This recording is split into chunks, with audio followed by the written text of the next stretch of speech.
We're here with Tom Tips, our CMO, and Greg Hilton, our president of Answer Systems. Fantastic. Welcome, spooky, guys. huh? Thanks. Yeah, Appreciate it. fantastic. Thanks for taking a few minutes to talk to us. So, no problem. You know, as usual, just real impromptu. We figured we'd sit down with you guys. We were walking past the office and we found some important people in a room, and we decided to come in and sit down and talk to you. So we've got some big news coming up on Monday. It's our ContractPro version 4.2 release, Yes. packed with new features, cool stuff. So maybe we could just talk about a few of them and why we think they're important. And on cue, the crickets start chirping. That's great. What is wrong with you? That's why editing is so powerful. That's right. That's right. So let's talk about a few of them. I don't know, where can we start? You guys have both kind of been through the pre-release meeting where we sat down and kind of went through some of or all of the features that are going to be part. We didn't focus on bug fixes, of course. We like to not talk about them. But there are a few bug fixes in there as well. But so I guess having just done that yesterday, Greg, which ones stand out in your mind? Which ones are you think are the big ones? I don't know. I think I mean, obviously where we've been in terms of producing great workflow software, we've making a huge investment in both our strategy, our positioning, and capital investment in reporting and analytics. And I think one of the biggest impacts is just an improvement to the reporting interface. Not just an improvement, but really kind of a next step positioning for the reporting interface. Both from, you know, we're changing the way it looks. It's no longer that old project name. Now it's 3D reporting. Right. It's also a great springboard for dashboards that are coming up. So to me, that's one of the coolest ones in there. I'm pretty stoked about that. Yeah, definitely. I mean, it might not be immediately apparent to all of our users that this really is kind of a necessary step in a larger process that we're working on, a larger kind of roadmap. Greg alluded to the dashboard releases that'll be coming in the future.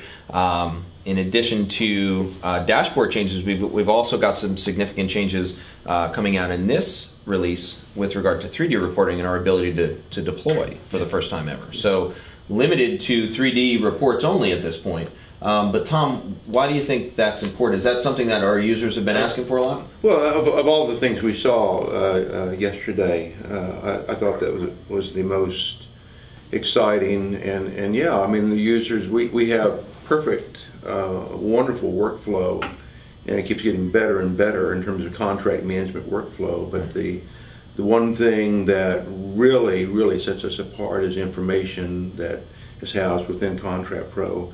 And now it's much more accessible. And the idea that a sales manager could be sitting in his office, or a regional manager, and could develop the reports that his lower level sales managers and salespeople need to manage the business is amazing. Right. And we've never seen that capability anywhere in the industry. So that's the thing that really turns me on about the new releases. So it's all about reporting. It's all about business intelligence and making data accessible, actionable information accessible. Good. One that I like really the most, honestly, is the volume auto-populate. And we've got to come up with a better name for that, but that unfortunately that's the name that'll go out on the feature release notes. But volume auto-populate is really the ability to take actual volume from a contract version that really did occur. The meaning of actual, right? Actual volume that really did occur here at Answers. We've processed it against a contract, and then auto-populate, bring over that volume into the estimate volume for the same SKU for the next contract version. So during initial contract creation, there's always the question of, well, how do I estimate volume? And there's some business answers to that. Well, you should be able to estimate volume if you're going to offer a specific level of discount, then you should have some idea of what the volume might be. But it's always been, I think, in a lot of cases, really a guess the first time around, especially with new business. You don't know.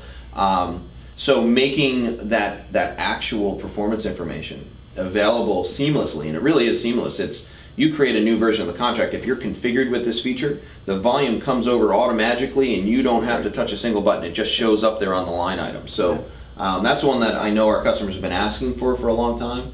And I'm excited to get out there on Monday. And it really helps the sales guys. I mean, one of the biggest pushbacks we get from the sales guys is exactly that. We don't know what the volume is, and we're sitting there saying, well, you know, how can you measure the performance of the contract if you don't have any sort of standards of performance. Exactly. So putting the volume, getting the volume in there where it's easy for the sales guy to do it is critical. Yeah, great news. Step forward. Big news for sure. Yeah, I think one of the most important things I heard you say yesterday in the release session was how we get the word out to our existing customers about configuration level items. Yeah. So you got this incredible release for 4.2 that has 25, 30 different features in it.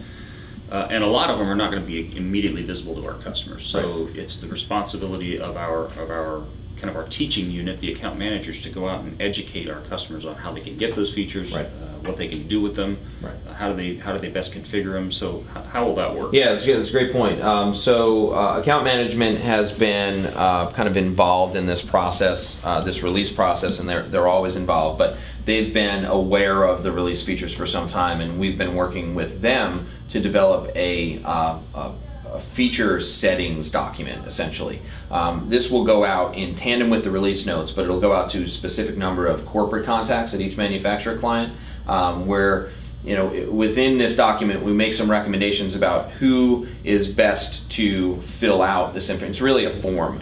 So we ask that our corporate contacts kind of forward this to the appropriate people, either business, in some sections business folks, or even IT folks inside of their organization. Ask that they collect the information that's presented in this document, send it back to us, and that'll allow us to go ahead and configure each of these settings that a manufacturer selects. We have a lot of features in ContractPro. There's a couple of hundred of individual features in ContractPro today, and a number of our manufacturers probably don't use features because they don't know that they're there. They've been developed over time, they've been released in the release notes, but someone didn't read the release notes or just wasn't aware. So this is a good way of moving forward, making sure that really everyone is made we help them to see the features that are available, help to start discussion about the features and how they might benefit the organization, and training the account manager, the people who are most familiar with the contacts at each of their clients in the setup and use of these features, I think is the best way to do that. Yeah. So yeah, we're excited about that too. Good point. Cool. Well, guys, I don't want to take too much more time from you, but until next time, thanks again. Good. Thanks. All right. Thanks.